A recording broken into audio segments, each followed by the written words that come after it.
Hi, it's Katrina. Number 10.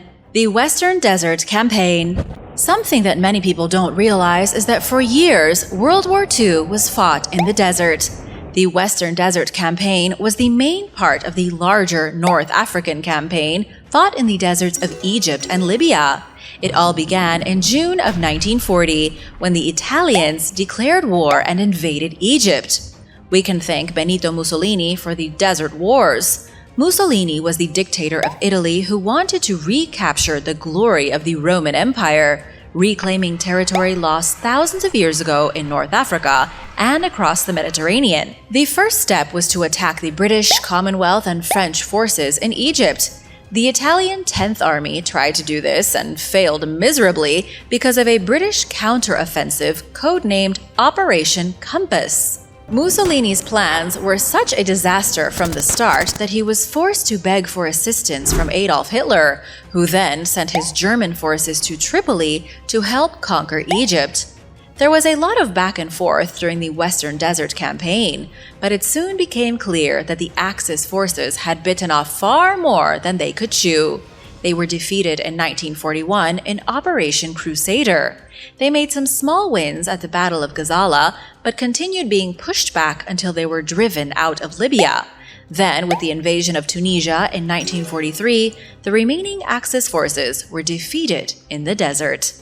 Number 9. Desert Weapons. Desert warfare during World War II was completely different from warfare in the forests and plains of Europe. Armies needed special weapons if they were going to engage with the enemy in the desert, especially since there was no camouflage and nowhere really to hide.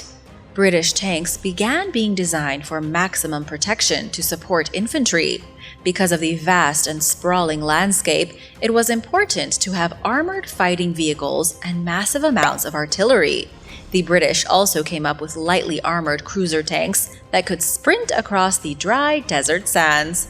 Fighting against the Allies in North Africa for the Axis powers was the Afrika Korps. Their weapons were far more superior compared to the weapons of the British.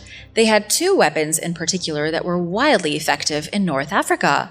The 15th Panzer Division and the 21st Panzer Division utilized their advanced panzer tanks and anti-tank guns. Their tanks moved better in the desert, while their anti-tank guns made quick work of the weak British tanks.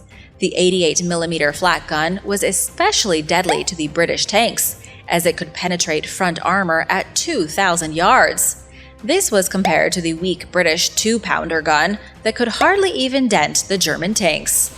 It would take multiple defeats before the British finally realized how outgunned they were and began to develop more impressive war technology to fight in the desert.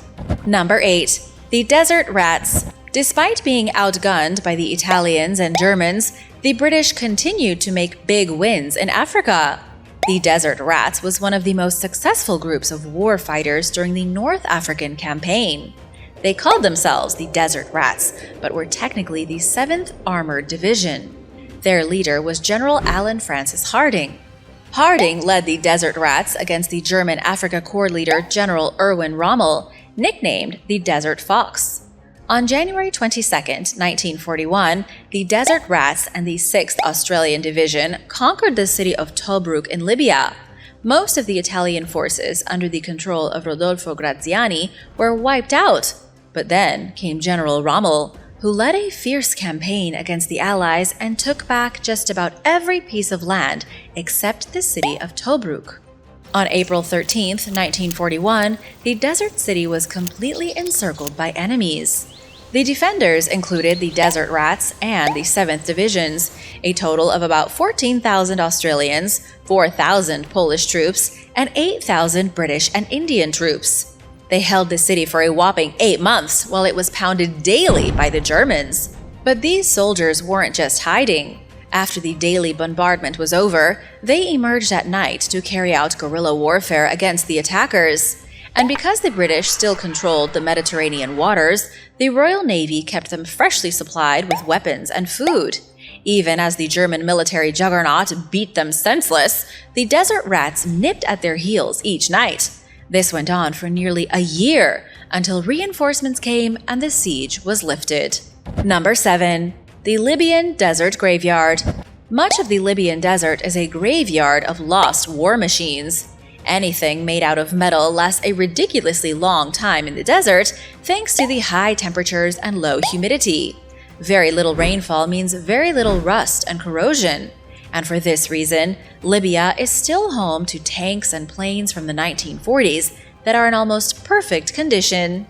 North Africa saw a huge amount of fighting in World War II. Many of the machines used in the fighting haven't moved more than an inch since they crashed or exploded over 70 years ago. British, Italian, German, and American aircraft are still stranded there.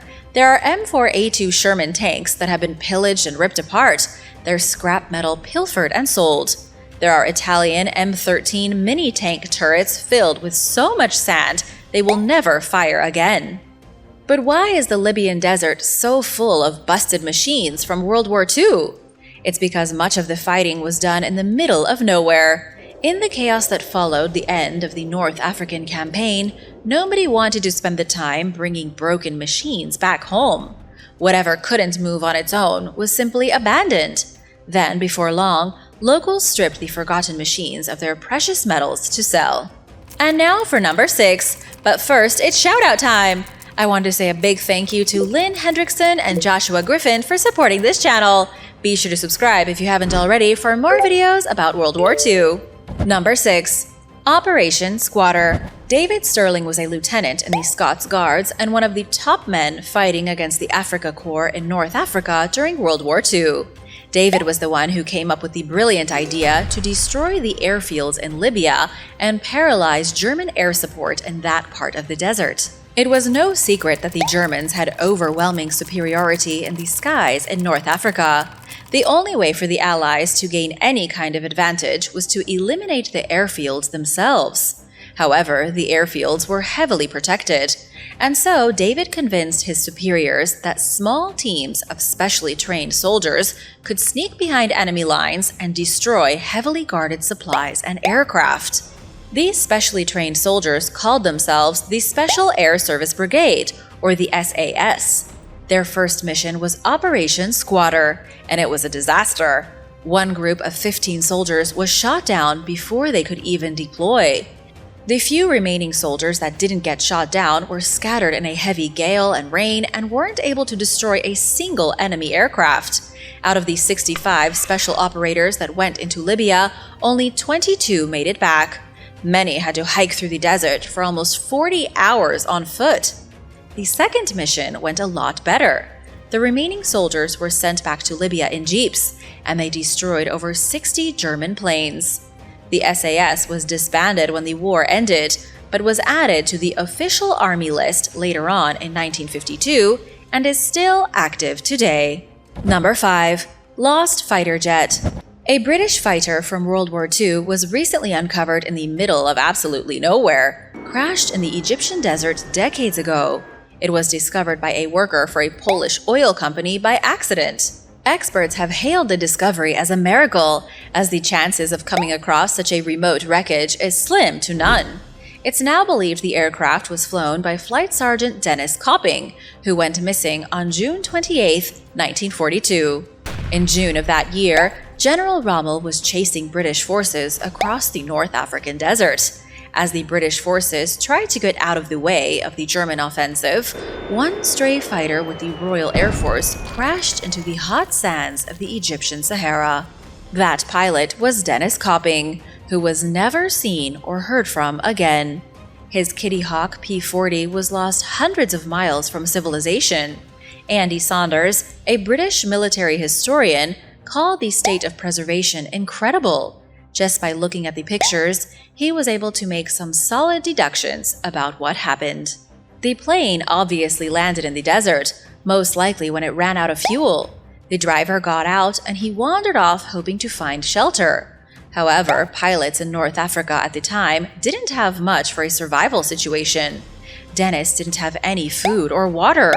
The young pilot would have wandered as far as he could before collapsing from exhaustion and being buried in the Sahara. Number 4. Operation Torch. Operation Torch was carried out between November 8th and November 16th, 1942. It was the strategic invasion of French North Africa by the Allied forces. The objective of the operation was to secure North Africa for the Allies once and for all.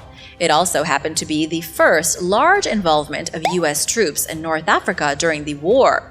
It was also the first time that a major airborne assault was carried out by the United States on an enemy force. General Dwight D. Eisenhower was the commander of the forces in the Mediterranean. He planned a three-pronged attack to hit Casablanca, Oran, and Algiers. Then, with those 3 points securely held, troops would rapidly move on Tunis and stamp out the Afrika Korps. It went extremely well. Casablanca fell after a very short siege. Oran surrendered after being bombarded by British battleships. And in Algiers, the Eastern Task Force secured victory on the first day. Number 3. The Queen of the Desert. Matilda was the Queen of the Desert during World War II. The Matilda tank came in 2 different designs. There was the original A-11 in use in 1935, and then the A-12. The A-12 was the only Matilda built after 1940 because of its superior armor plating. The Matilda was an absolute beast in the desert. It may not have been very fast, but it was heavily armored enough that the Germans had a difficult time blowing them up. In 1940, the British 7th Armoured Division used Matilda tanks in Operation Compass.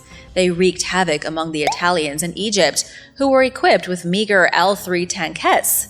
These things were pitiful against the Matilda tanks. The Italian artillery was pitiful as well. The British had an easy time pushing the Italians out of Egypt and into Libya with a wall of armor, nearly impervious to every weapon the Italians threw at them.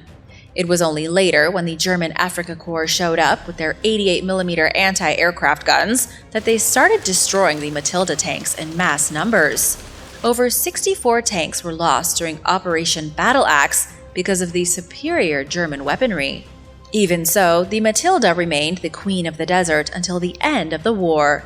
The tank was used by Allied forces during Operation Crusader to capture the fortress of Bardia and to break out from Tobruk.